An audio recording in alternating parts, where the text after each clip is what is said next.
এক বৈঠকে বসেন মার্কিন প্রেসিডেন্ট জো বাইডেন ও বাংলাদেশের প্রধান উপদেষ্টা ডক্টর মোহাম্মদ ইউনূস। জাতিসংঘ অধিবেশনের মধ্যে এবারই প্রথম বাংলাদেশের কোনো সরকার প্রধানের সঙ্গে বৈঠক হয় মার্কিন প্রেসিডেন্টের।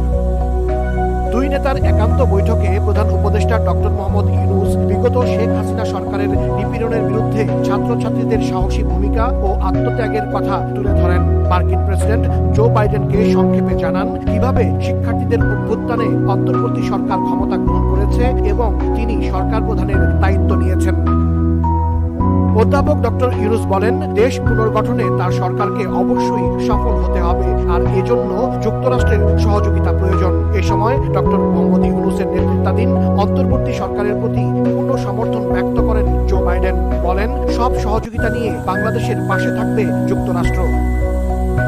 বৈঠকে জুলাই বিপ্লব চলাকালীন শিক্ষার্থীদের আঁকা দেয়াল চিত্রের ছবি সম্বলিত দ্য আর্ট অফ ট্রায়াম্ফ শীর্ষক আর্ট বুক মার্কিন প্রেসিডেন্টকে উপহার দেন প্রধান উপদেষ্টা। এটা ছিল একটা রেয়ার মিটিং এবং আমরা একটু খোঁজ নিয়ে দেখেছি যে এই প্রথম বাংলাদেশের হিস্ট্রিতে, ইউএনজি এর হিস্ট্রিতে, যে একজন ইউএস প্রেসিডেন্ট বাংলাদেশের একজন হেড অফ গভর্নমেন্টের সাথে ইউএনজি এর সাইডলাইনে কথা বললেন। মিটিংটা খুবই বন্ধুত্বপূর্ণ ছিল। জো বাইডেন বলেছেন যে তার ফুল সাপোর্ট আছে বাংলাদেশের প্রতি, বাংলাদেশের ইন্টারিম গভর্নমেন্ট, প্রফেসর ইউনূসের যে ইন্টারিম গভর্নমেন্টের প্রতি, এবং উনি জানতে চেয়েছেন কি কি সাপোর্ট লাগবে আরও।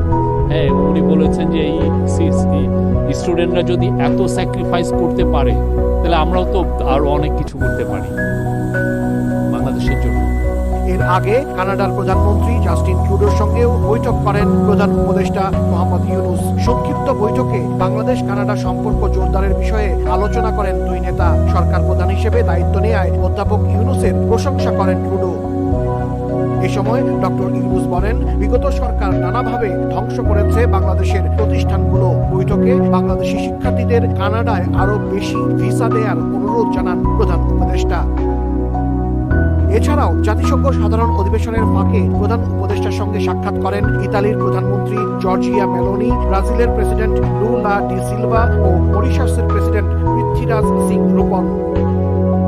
বিশ্বব্যাংকের প্রেসিডেন্ট, আন্তর্জাতিক মুদ্রা তহবিল IMF এর ম্যানেজিং ডিরেক্টর ও জাতিসংঘ মানবাধিকার